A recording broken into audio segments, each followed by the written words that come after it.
Hello and welcome to Science Fiction Monthly. I'm your host, John Grillo, and this is the science fiction news for November 2004. First up in television is Andromeda. The fifth and final season began September 24th. The show airs Friday night at 7 p.m. on the Sci-Fi Network.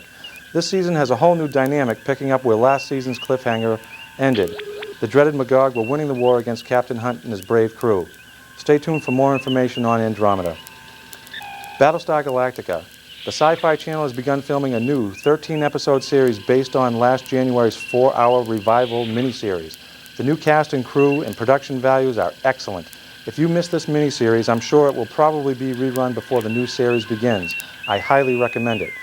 And for original Battlestar Galactica fans, it's been announced that Richard Hatch will be making a guest appearance on this new show. The Dead Zone. The series based on Stephen King's novel returns for its third season soon, airing on the USA Network Sunday nights at 10 p.m. Farscape. Even though this outstanding series was canceled over a year and a half ago, the producers at the Jim Henson Company that created the show have filmed a new 4-hour miniseries that aired last month on the Sci-Fi Network. Farscape: The Peacekeeper Wars picked up where the fourth season cliffhanger ended. The series was originally slated to have a fifth season, but was canceled at the last minute. This miniseries brought the characters back together to help end the war between the uncaring peacekeepers and the vicious Scarans. Catch the repeats of this 4-hour miniseries if you missed it. It was an excellent, thought-provoking show, and we can only hope that more miniseries will come from the Jim Henson Company. Lost. This new 8-series premiered on ABC in September. Although not originally conceived as a genre show, the sci-fi and horror elements that have been added to the storyline give it that science fiction twist. The premise of the show is that of survivors of a downed jetliner on a deserted island. Smallville. Airing Wednesdays on the WB network at 8 o'clock. The new season has brought the character of Lois Lane into this entry of the Superman lore, with some guest starring stints of Margot Kidder to the show. If you've been watching the show, you know of Christopher Reeve's recurring character. Due to his illness and his subsequent death last month, Margot Kidder was asked to take over his portion of the storyline. We here at Science Fiction Monthly are deeply saddened by Mr. Reeve's death. His contribution to science fiction television and movies, as well as his humanitarian efforts, will be sorely missed. Stargate SG-1 and Stargate Atlantis are both on hiatus at this time and will return with new shows in January of 2005. Star Trek Enterprise. The new season began October 8th. UPN has changed programming from Wednesday to Friday night at 8 o'clock. The first 2 episodes wrapped up the temporal Cold War storyline. The third episode dealt with the ship's repairs and Captain Archer's coming to terms with his personal demons concerning his actions during the war with the Xindi last season.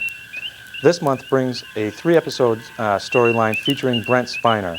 Mr. Spiner is well known in the Star Trek universe as Data from the Next Generation.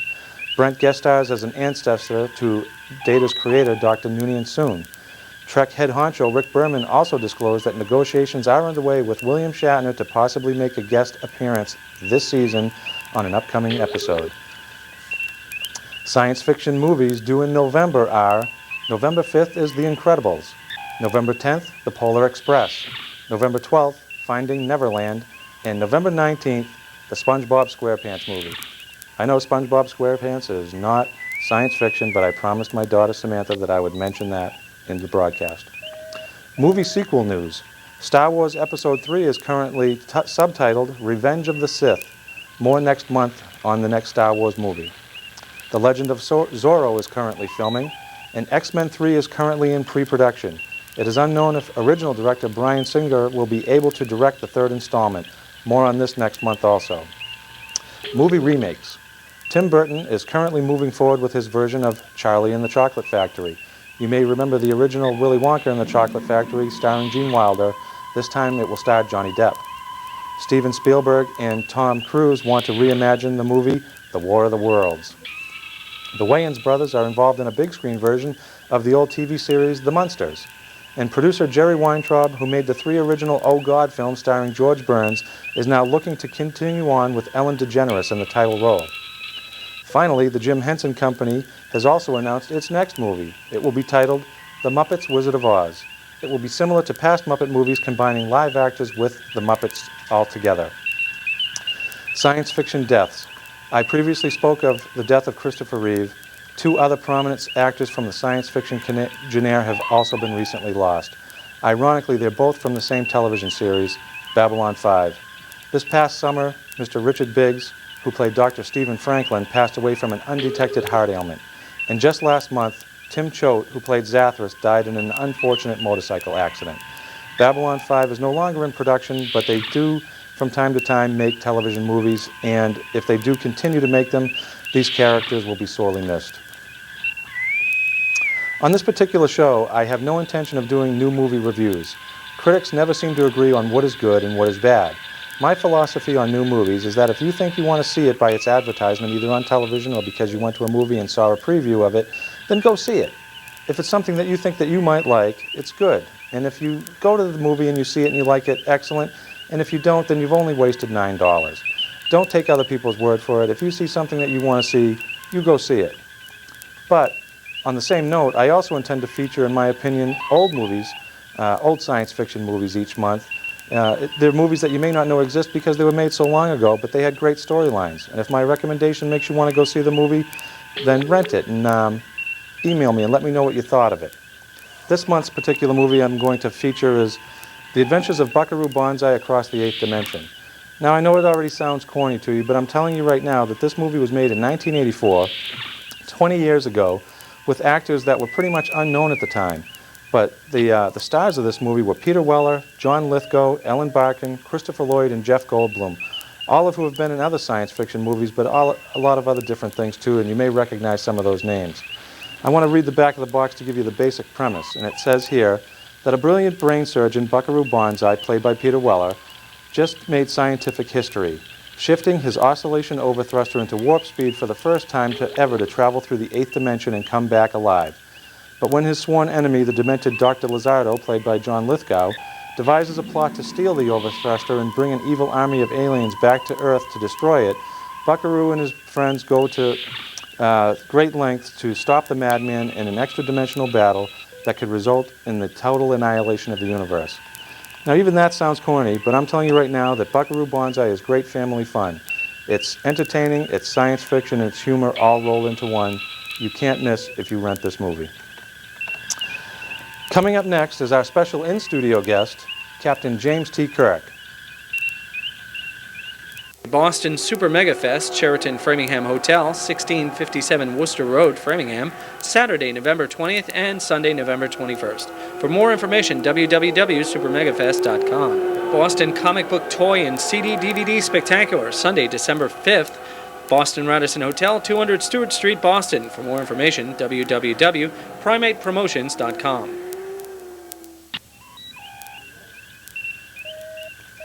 Now let's welcome our in-studio guest, Captain James T. Kirk, formerly of the Starship Enterprise. Welcome, Captain Kirk. Hey, thanks for having me. By the way, nice jacket. Oh, thank you very much. I appreciate that. Tell us, Captain Kirk, what have you been up to lately? Yeah, finally retired, living on a farm back in Iowa. Are you enjoying retirement? Yes, just me, some horses, and open space, but no one pun intended. No special lady? Not currently. Oh, well, all right. Sounds excellent. Are you ready for our 5 spacey questions? Ready. Okay, now don't think, just answer, all right? As you wish. All right. Question number 1, real easy. What's your favorite starship? Of course, Constitution class. I hope you keep the questions this easy. Okay. Number 2, hardest hand-to-hand combat opponent? Although Klingons are tough and fierce, I'd have to say the Gorn. Excellent. Number 3, Orion slave girl or a Persian catwoman? Oh, Orion slave girls, because let's face it, Persians are just way too furry. Very good. Number 4, your favorite Starfleet tool? Nothing beats the phaser. Glow and go. Hey, that's my motto. Excellent, excellent. Now, number 5, this is the hard one. Death is imminent. You can only save one. Who do you save? Spock or McCoy? Hey, Kobayashi Maru, I don't believe in the no-win scenario. Excellent, excellent answers, Captain Kirk. Thanks for being here tonight. Well, thanks for having me. We'll be right back with more after these words.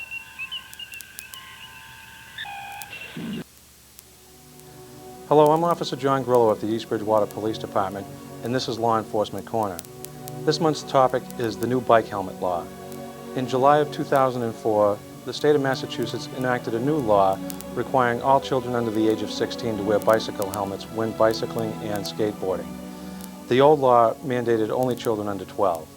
This new law was created to protect children from head injury, especially in today's day and age where they like to perform stunts on their bicycles and skateboards.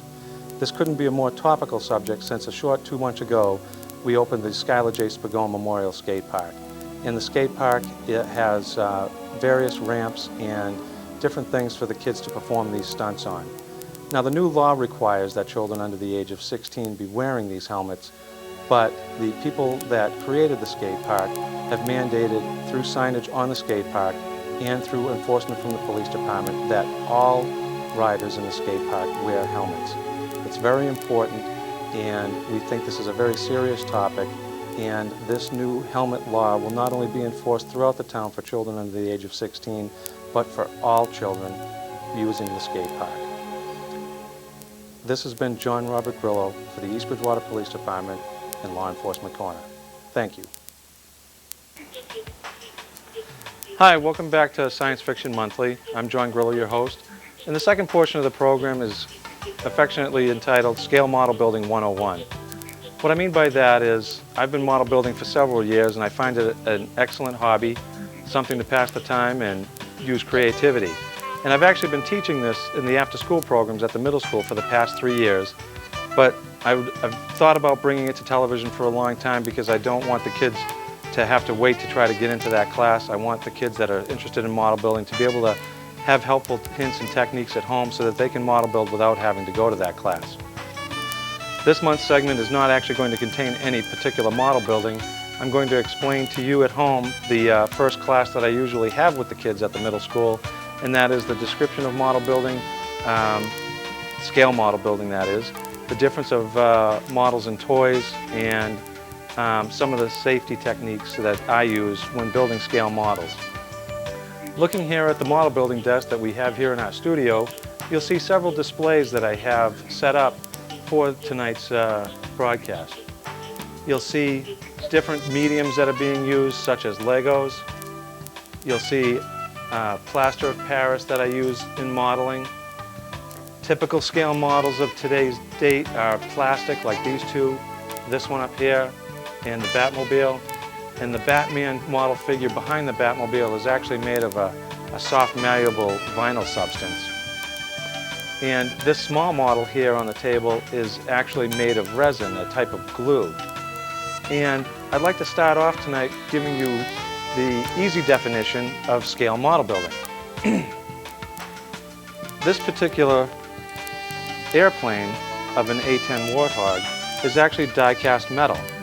And as you can see, as a toy, it's made to be played with. And if I were to drop this on the floor, it wouldn't be destroyed. The glass may pop off or a wheel may get bent, but it's very heavy duty and it's made to be played with. It actually happens to also be in 72nd scale, which is one of the typical scales that model builders have available to them. And if this were an actual plastic 72nd scale model and I would have dropped it on the floor, it would pretty much be destroyed because models are not as durable, they're made of a thin plastic, and they're not made to be played with.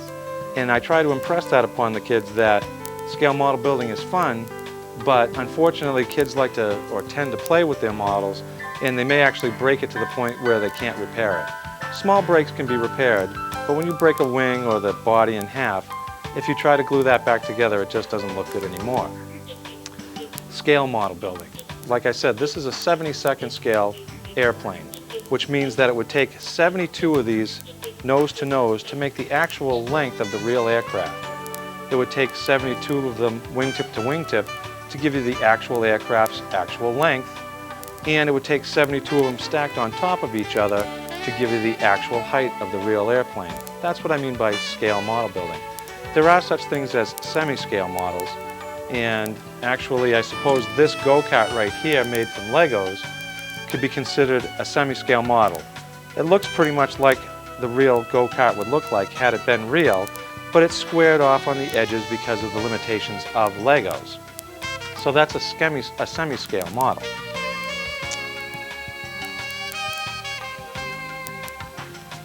The same with this helicopter over here. A lot of semi-scale models also have mechanisms that make them work. There's a little crank here that you can use. And then they get into models that I am personally interested in. That's why I'm putting this on Science Fiction Monthly, science fiction models. As you can see on the table here, I've got 3 different science fiction models. These 2 here are from a 1970s television show called Buck Rogers in the 25th Century. When I was a kid, I used to love to watch the show, especially for the spaceships. And these particular models, to tell you the truth, are so old I forget what their scale is supposed to be. But I bring them to you tonight because they're proof in the point that I'm trying to make, that if you don't play with your models and you take care of them, that they'll last. Both of these models I made when I wasn't much older than the kids that I teach over at the school. So realistically, 30 years later almost, here they still are, still in fairly decent condition. I'm not going to say that they're perfect, but they weren't perfect when I first built them because I wasn't very proficient in modeling. But I did a decent job with their paint and their decals, and I've taken care of them to the point that here they are all this time later. Another point that I'd like to make with models is that sometimes the display base that comes with the model isn't very good. So what I like to do is design and create my own display bases. This model is from a runabout from a Star Trek television show called Deep Space Nine. And as you can see, it has lots of different colors on it that I hand painted, and then the decals and a lot of different detail underneath. This particular model came with a display base so that it would look like it was sitting up in the air, like it was flying. But a lot of models today, they come with display bases that they're so tiny that if you accidentally brushed on the model, you might knock it over and accidentally damage it. So what I like to do is I like to take different little things and make my own display bases that are more secure for your model to sit on. This particular display base is very simple. I took a wooden plaque and I painted it with a particular type of spray paint that makes it look like stone. I drilled a hole in the bottom and stuck the dowel in and also put the same paint on it. And then I drilled a corresponding hole that it would fit into, so that now all I have to do is slide the model down on top and it makes a nice secure base for it to sit on. If I were to accidentally tip this model, I wouldn't actually knock it over like the original stand that it came with. To decorate it a little more, what I also did is I purchased a set of cards from the show, and this particular card is a drawing of this particular model. So I just set that down onto the display stand, sat it back on the shelf here, and I can also now position this how I want it to sit. If I want it to sit that way, up at an angle, or straight flat, it doesn't take much. Well, that was kind of cool. It doesn't take much to make it look like a nice display. Another type of material used to make models, and I actually also have another comparison here on the table that shows the difference between toys and models. This here, you'll see it's like a little matchbox car of the Batmobile that they used back in the 60s. Now, this is made of die-cast metal. It has the same wheels as a regular die-cast car, and if you were to play with this, odds are it wouldn't break unless you really, slammed it hard into the ground in some fashion or stepped on it with your foot. It's got durability, is what I'm trying to say, as a toy. Now, this resin model kit is the exact same size as that, and it's got the same top. It's got a little bit of a different undercarriage that you would use, and it's even got the little plastic canopy that you would cut out to make the nice little bubble top front and rear windshields. Now, after you constructed this model, though, if you played with it or you dropped it, this material is rigid and it would break and it would destroy the model. So that's another nice display of the differences between toys and models. This here is a plaster cast of my footprint. It's made of plaster, it's very durable, but if I were to drop this, it would probably shatter into 1,000 pieces. And I don't know if the camera can see it, but you might see the date. I can read it to you if the camera does not see that. But it says 2/1 of 1984, February 1st, 1984. This plaster cast footprint is 20 years old. I made this as a college project for a professor in criminalistics. And what I'm here to show you today is that if you take care of your models, they will last. How is this a model? Well, this isn't, but plaster is a good medium to use in model building. I have this display here that I'd like to pull forward to show you. And this is of a nice model of a Norse figure riding in a sleigh being pulled by 3 polar bears. And up on a rock here is a winged dragon-like figure waiting for them to arrive. Now what you see here is all that came in the model. But if I just built that and painted it and stuck it on a shelf, it wouldn't look as natural as making a display base for it. I took the same, just a regular wooden plaque, I poured some plaster of Paris on it, got some rocks from the yard. Oops, I just knocked the guy over. And I set this up. As the plaster was starting to dry, I actually dragged the sleigh through it to create the runners in the snow in the behind there. And then after everything was done, I put some blue paint on top of the white plaster to give it that frozen tundra look, and put the figures all inside to make a nice little scene. And this is just an example of display base use to make your model look more realistic.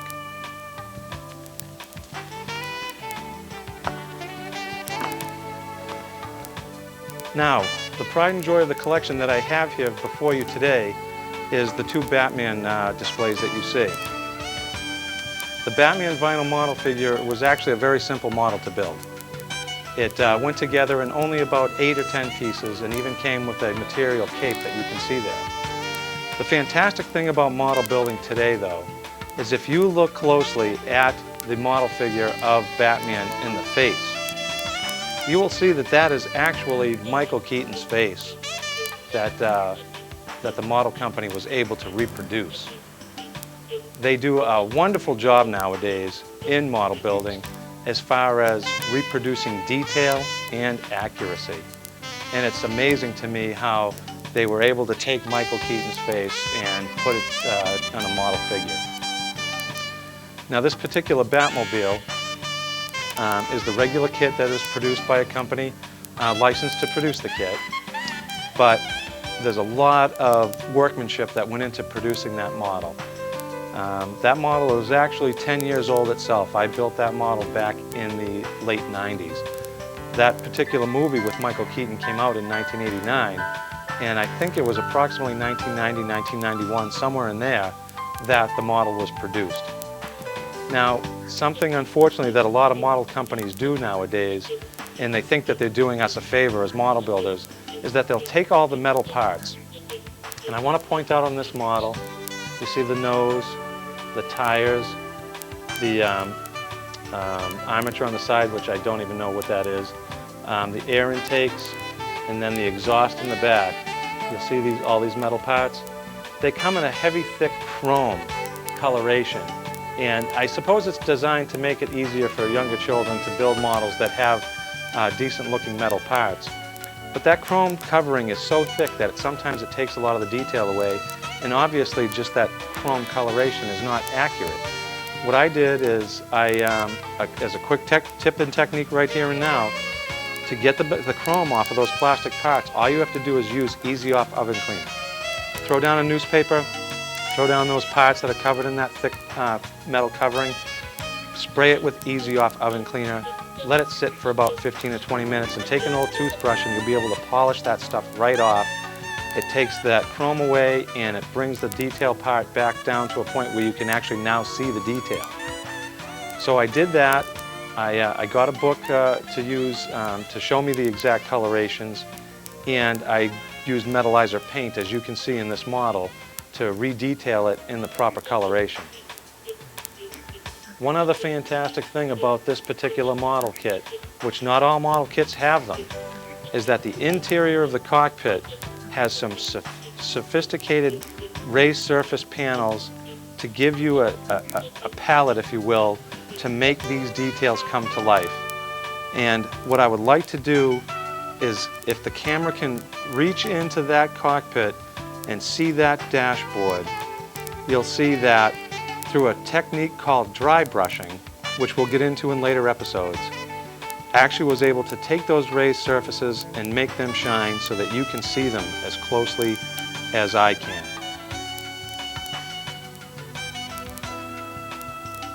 believe it or not, this is not a hard technique to master. This is a lot simpler than you may realize, and it produces extremely, extremely gratifying results.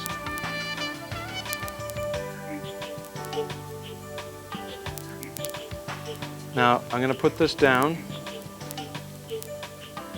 and one other thing that I would like to talk about are display bases. I talked about the display base with the Deep Space Nine runabout, and I'm going to talk about this one briefly also. I also did talk about the Norse display. This is a similar display base to that one. It's a wooden plaque that I've painted with this type of spray paint that creates the look of granite. I went to a local retailer that makes metal plaques, and I had them make me a metal plaque that says Batmobile on it. Now I want to show you a quick difference. You make a nice car model, and you have a shelf to display it on, and it looks kind of cool. All right? That's a nice car model. It looks nice on the shelf, and you can be satisfied that you built a nice model. But I like to build display models. I like to give the model a little extra something that says, wow, look at that. It really stands out. So I make these display bases, and sometimes I make them simple like this, and sometimes I make them a little more detailed like the Norse display. But now take this same model and do this with it.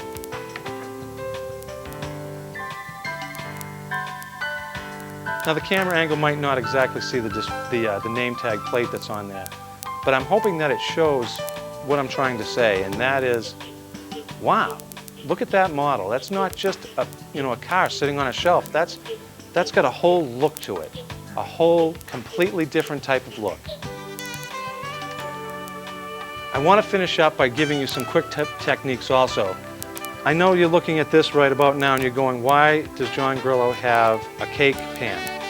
Well, when you're building models, and models don't build quickly, they don't build in a day. You want to keep dust off your model, especially if you're into the painting portion of it.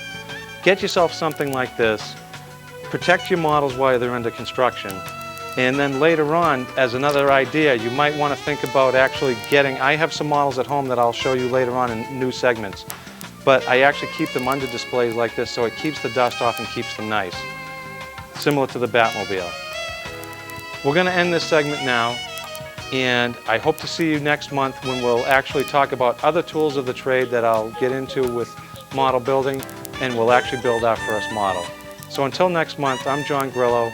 Thanks for watching.